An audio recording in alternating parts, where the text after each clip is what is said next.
I was going to start with cybersecurity, right? That's usually what keeps most people awake at night. And when you think about cybersecurity as a CIO, cybersecurity is really risk management, right? Hello, everybody. Thanks for tuning in to the Chris Tech Chat. I am Chris Harrison, founder and CEO of Talentus Global. We are a BPO and top nearshore provider of tech talent solutions. We've got presence in over 20 countries and 4 delivery centers in Latin America, in Mexico, Colombia, Peru, and Argentina. In today's episode of the Chris Tech Chat, we have an amazing guest, Mr. William Velez, who is a seasoned tech veteran with 28 plus years of experience in the field. William, if you don't mind, please share with us a bit about more yourself, your experience, and your career so the audience can understand who William Velez is. Quick introduction. Thank you again for having me here. I know you and I have had a friendship of many, many years, so appreciate our friendship. As a background, I studied electrical engineering as an undergrad in Puerto Rico, and went to work straight from college to Accenture. It used to be called Anderson Consulting at the time. So I did consulting for about 7 years. Went to do my MBA full-time at Wharton in Philadelphia. And after that, went back to consulting, but more at the strategic level, kind of mixing technology with business for a couple more years until I decided to pivot and become this strange career, as we know, as a CIO. So I've been a CIO for the past 16 years in 4 different companies, and I'm currently the CIO at HEICO Corporation, headquartered here in Hollywood, Florida. It's a $4 billion publicly listed company in the New York Stock Exchange, and we work with aerospace and defense manufacturing, repair, and resales. Amazing career. Absolutely. Well, you and I go back years and knowing each other in South Florida. We crossed paths at events, and we're excited to have you here and have your perspective on it. So, William, once again, welcome to the Chris Tech Chat.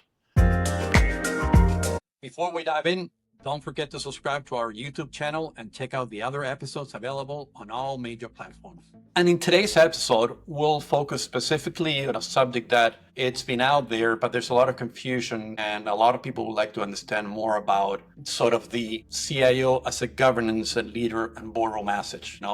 There's a lot of discussion about how does CIO go into the board, how do they get accepted as being a board member, what are some of the challenges. We want to talk about a little bit about the governance and responsibility of your typical CIO. What are some of the typical risk leaders as a CIO? Do they belong in there? Which is a whole subject, how to get yourself a seat at the table, and certainly some other challenges in place. But why don't we get started? Well, you can share your perspective on sort of, let's talk about the evolution of the CIO that has come a long way from the traditional CIO or even VP of IT many years ago into this executive responsible for transforming the institution, transforming the business itself today with the injection of AI coming all over in it. So give us your thought on what you think has been the evolution of sort of the CIO into today's world, 2025, and then we'll take it from there. Absolutely. When you think about CIOs out, let's just call it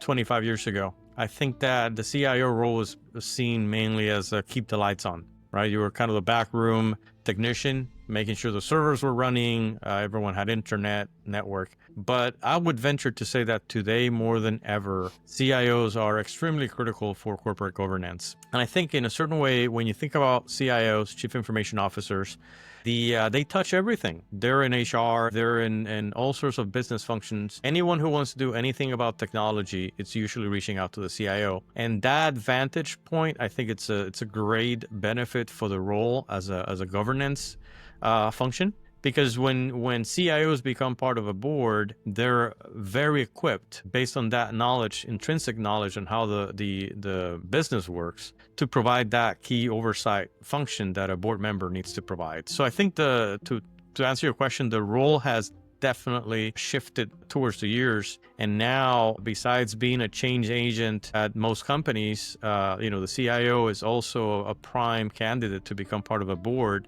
and provide that oversight with all sorts of expertise in all areas of the business, because technology today touches everything. So in other words, both of us, I've been a board member. I was a board member for a public traded company for a number of years and plays in there. And your typical mix in there, you've got a lawyer, you've got an accountant, you get somebody from a completely different sector in there, you got the chairman of the board, and a few other people. But I think you're right on point that today the CIO that has a broader understanding of the business and really touches everything on it, becomes an integral part of that team member and can ensure that collectively the guardrails are put in place so the CEO can run the company effectively on it, and will bring perspectives that maybe 20 years ago were not brought into it, or insights, knowledge of internal controls and audits, like you mentioned, and other things in place. So I think you're right on the money that today it's even more important to have CIOs been really part of it. Let's talk about a little bit more about, CIOs as risk leaders, which traditionally CIOs or CTOs or VPs of IT in the past have been very risk adverse at times, and other times have been pushing the envelope. So what are your thoughts on that? And what are some of the typical things that keep you at night, whether it's cybersecurity, something else? I was going to start with cybersecurity, right? That's usually what keeps most people awake at night. And when you think about cybersecurity as a CIO, cybersecurity is really risk management, right? It's enterprise risk. That's how I like to see cybersecurity from the point of view of a CIO. So when you think about board, let's talk a little bit about board composition, right? Most public boards, the average number of directors is about 9.2 for public boards, and for private boards, it's more around 6. So when you look at the composition of those members and you look at the committees, there's on average about 4.2 committees per board. You have the normal, let's just call it table stakes committees, nom and gov, audit, etc. But there are some other committees that usually have, like finance, but one of them is called risk. So when you think about that connection between the CIO, cybersecurity, enterprise risk, and the risk committee in a board, everything starts kind of coming together. And so, yeah, on the one hand, what keeps me at night, awake at night, yes, cybersecurity is important. It's, I work at a global company. We have presence in 16 different countries. So every week we have incidents all over the world that we have to work with. But when you look at it from an oversight perspective, that again puts the CIO in a very unique position as a board member, particularly as a member of the risk management committee in a board, to be able to provide that critical oversight, especially around the areas of cybersecurity, cyber insurance, and risk management in general. Because when you think about companies nowadays, when they're doing their risk assessments, again, IT is a critical partner and a critical component of risk assessments and risk management in most companies. William, touching on cybersecurity, which is something that keeps you awake at night, do you foresee in the near future, and I'm not sure in today's world is happening already, at least I haven't seen it yet, where beyond the CIO, a CISO has a seat at the table? What are your thoughts on that today versus 5, 7, 10 years from now? I think CISOs will always have a seat at the table. The question is how? How do you get to the table? And sometimes it is a very intricate, very direct connection with the CEO or the president, because you have to have that quote unquote segregation of duties. So I've worked with many good CISOs in the past, but when you think about the board, sometimes boards of directors like to contract that out. We have a question about security. Instead of bringing a CISO as a board member, they rather pay a security company to come and do an assessment, a study, and provide a report. So this also applies, by the way, to CIOs. CIOs and CISOs are perceived as the techies in the room, right? And as such, that might be a little bit of a handicap when it comes to options and potential probability to join a board. So the recommendation for both CISOs and CIOs in that regards is you have a seat at the table. It's just how you have that seat at the table when you're an operator. When you're looking at the board, what the board is looking for in new members is really more of a generalist. And you have to basically position your experience as a very strategic member that'll be able to talk business. Oh, and by the way, I happen to know technology, I happen to know cyber, I happen to know AI. For quite some time. As opposed to, I'm a AI expert or I'm a cyber expert. Right. That might be, as difficult as it might sound, counterproductive when it comes to trying to join a board. Because at the end of the day, going back to the board composition, if you only have about, let's just call it 9 board members and you have about 4 committees, everyone will have to wear different hats. And when a new member comes in, that new member is not going to be purely technology. They probably will have to delve into several different committees, and they need to make sure that this person is able to multitask as a board member and be able to serve different functions. So I'm not sure if that answered the question, but I think CISOs and CIOs do have a seat at the table. It's just how you get to that seat might be different in different companies. And it might be, behind the scenes more than directly at the executive team. But one thing I think it would be in common is that individual needs to have a broader understanding of the business, right? A broader understanding of the business and the challenges will be much more meaningful and much more valuable to the board than having someone who's got a mile deep understanding of a very specific area, whether it's internal control, security, DevOps, or infrastructure, or cloud, or something else, right? Correct. I have CISO friends that could very, very easily run a small division of a company, or they could also be CIOs. It's just they love the security area and they decided to focus on that. But my recommendation to those individuals would be do partner with the business and approach it like you're selling insurance, like you're selling enterprise risk management. And when you talk to leaders in that business sense, they'll get it. They'll basically say, well, this is the business risk that you want to manage, and this is the cost. And if you do this option, these are your risks. If you do this other option, these are your risks. And it's at the end of the day, ultimately a business decision based on risk. So if you approach it like that, the business leaders will listen.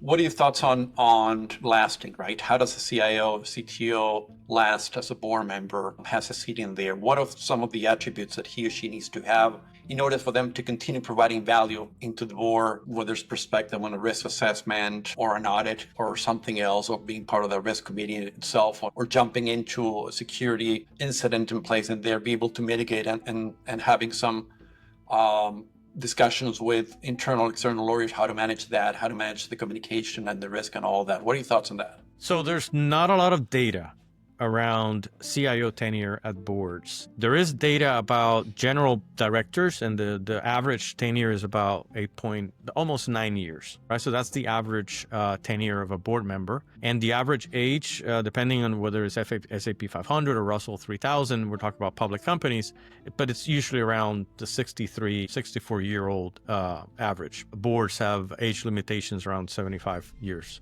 But when you go to understand CIOs, I think that maybe some of my comments now will be more aspirational than data-based. But the fact of the matter is, I think the technology roles are becoming more and more important for boards from an oversight perspective, because a lot of the transformation that companies are going through have to somehow do with technology, and especially now with AI. There's no podcast that you hit listen that doesn't have AI in it. Agree.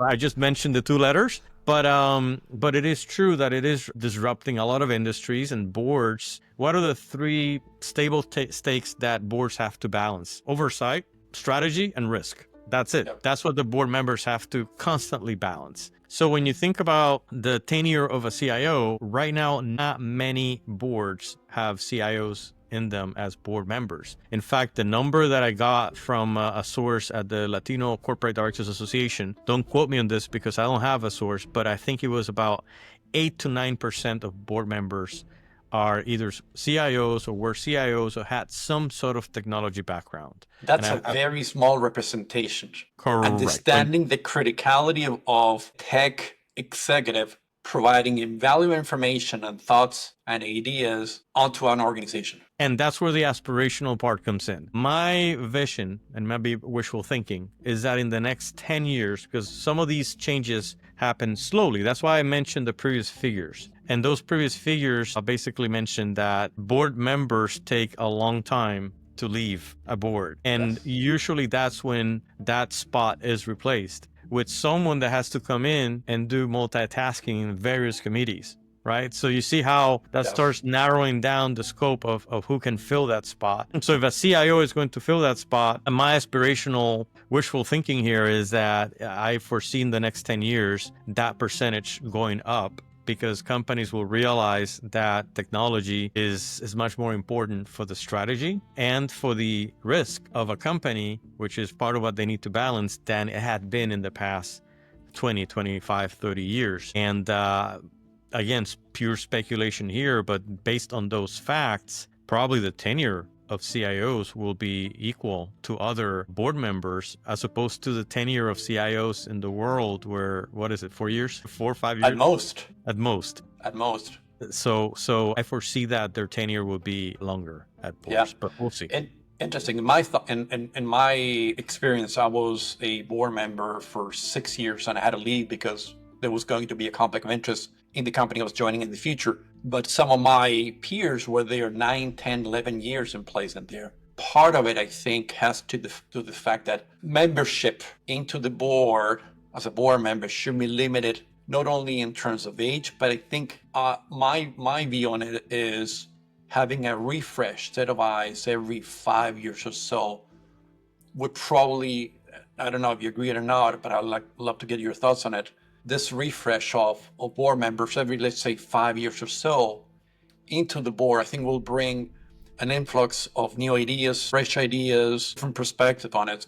The one that I was, public traded company, very large, and the average tenure there was 9+. The cap, I think, was 12 years. And there were people that were almost accustomed to the status quo on it. None of them were really pushing the envelope or asking the tough questions. I was sort of one of the newer guys in there, being 4, 5, 6 years in place, but I noticed that. And I didn't think it was an effective board itself on it. So what are your thoughts on refreshing that and maybe having every 5 years come up with new board members and certainly having a CIO at the seat of the table? Look, as much as that would benefit CIOs like me, because that would open up more spots, I think I will have to provide the consulting answer. It depends. The board is the one that hires and fires the CEO. And as such, having that consistency in some industries and some companies might be beneficial, especially if there's been a lot of disruption in the industry, CEOs in and out. Sometimes hiring a new CEO is a difficult process that takes a couple of CEOs before they actually find the right person, the right candidate. That's why CEOs make so much money. It's a very difficult role, but it's sometimes even more difficult for the board to find the right candidate. So as such, having that consistency of let's just call it, tribal knowledge and historical context, if you have that rotation, it might be detrimental in those circumstances. Now, having said that, maybe it's not an all or nothing. Maybe a certain number of board roles can be designated with a lower threshold of tenure. Maybe there are some of those roles that have a tenure of 5 years, while you have some of the other more critical roles like the audit, the chairman of the audit committee, and there's some other board roles that are really critical from a compliance perspective. As a public company, those should probably keep the normal tenure at 12, 15 years, whatever that might be. But I do think it would be an innovative idea. Would it happen? Probably not, but it doesn't cost anything to dream. But to your point, I think that most organizations are aware that bringing that type of diversity into the board, and here we're talking about diversity of thought, it's definitely beneficial. It's shown that having that diversity of thought, bringing new ideas, new energy, shows up in performance, right? So there is a correlation of performance. But changing these institutions is very difficult. So you have some very strong vested interests that are just not going to change that quickly. I know. I agree. Wishful thinking, but we wouldn't complete a podcast without talking about AI. Your thoughts on AI from a governance perspective and disruption perspective? How much have you had to interact with your board on those two subjects? And anything you could share, obviously, that is not confidential. Of course. From day one, I was very proactive in talking to the board and making sure that there was alignment in terms of the strategy. I think that Gartner, is the one that provides a framework of 3 different types of, let's just call it, level for AI adoption. Some companies are just experimenting with Gen AI, but some of the companies are going to be completely disrupted by AI. So from a governance and oversight perspective, you're going to have very different approaches depending on where you are in that stage. I had a friend the other day that was telling me she has a marketing agency, and she was telling me I'm probably going to be selling soon because in 3 or 4 years, my business is going to be completely disrupted. That's a whole different level of oversight and strategy than, hey, we want to add AI to our product so that it, adds a chatbot, right? It's additional functionality that is good, but it's not going to disrupt your business in a very dramatic and material way. So I know that's a very generic answer, but at least in our position, I've been keeping the board as an operator very aware of the plans, making sure they're comfortable with the risk, and putting guardrails around data usage and data safety. And look, it's very difficult in a 12,000 employee company and, hundreds of subsidiaries, trying to keep control. The most you can do is offer guidance. And as a center of excellence, we've been doing over 7 different pilots with AI technologies so that we can have showcases and provide those as examples for other internal companies to follow. And that's at least on the operations side. But on the governance side, it's basically keeping the board up to date and make sure they're comfortable with the approach.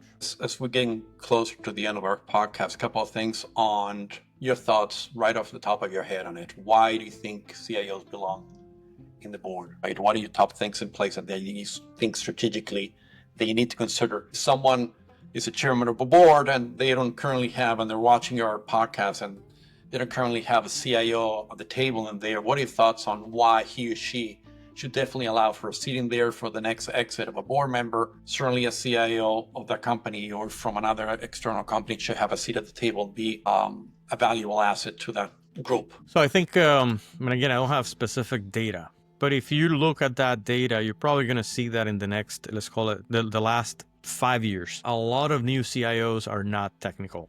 You're going to see people with finance backgrounds joining at the ranks as CIOs, and you're going to see all sorts of backgrounds becoming CIOs. That's telling you something. That's telling you that the CIO role as we know it has changed significantly. And it's evolving. It's evolving, and it will continue to. And many of our peers that grew up in the days of keep the lights on, unfortunately, have not been able to evolve and maybe have lagged behind. Yes.